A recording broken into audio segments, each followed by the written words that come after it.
I'm Isabella Prida, and by no means am I a doctor, but the things that I'm going to talk about are from credible sources, and I'll include them at the end. Also, I'm a thyroid cancer survivor, so I can talk from experience. What is the thyroid? So the thyroid is a butterfly-shaped gland in the neck, and it makes hormones that regulate the way your body uses energy.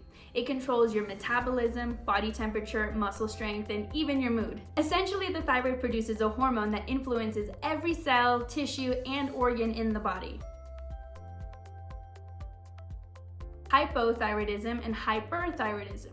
Hypothyroidism means having an underactive thyroid. I remember it because hypo rhymes with hippo, and that's kind of how you feel. You gain weight, you feel fatigued, and you just feel like ugh most of the time. Hyperthyroidism means having an overactive thyroid. Hyper, when you're hyper, your metabolism is fast acting, you have more energy, you're more irritable, you feel hot a lot of the time, and everything is just more. When you should get your thyroid checked and how. It's kind of hard to know when you should see a doctor about your thyroid because many of these thyroid disorders have average symptoms that can come from dozens of other problems. Symptoms such as constipation, loss of appetite, memory loss, depression, etc. That's why it's very important to be paying attention to what your body is telling you.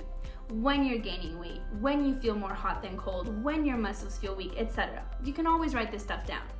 When I first started having symptoms, I was 12 years old, so my doctors blamed all of my symptoms on puberty.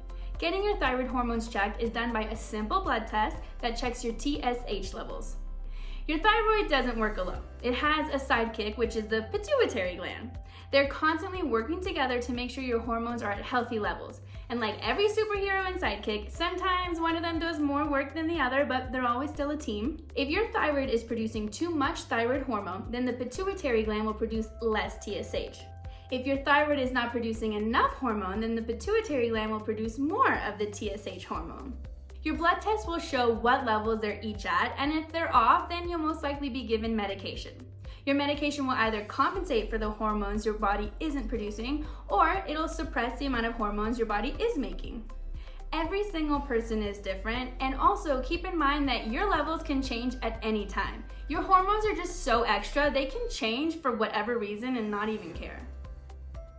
Taking your thyroid medication. The thing with the thyroid is that it's very simple to have this hormone replaced by a little pill, and that's why survival rates are extremely high for thyroid cancer. However, figuring out the right dose can be so annoying. Since my thyroid was removed when I was 15 years old during my surgery, and I was still during my growing phase, it was very tricky for doctors to figure out a dose that would work for me. I was getting blood work done every week, and then it became every month, and now 10 years later, I only get it done every 6 months. Having a healthy thyroid is very important, so make sure to tell your doctor next time you see them to check your TSH levels, not to be confused with your THC levels. Usually this test is done during your physical anyways, but if you're feeling funky, you might as well just give them a call. If you have any other questions you want me to answer regarding the thyroid, feel free to DM me or drop me a comment below.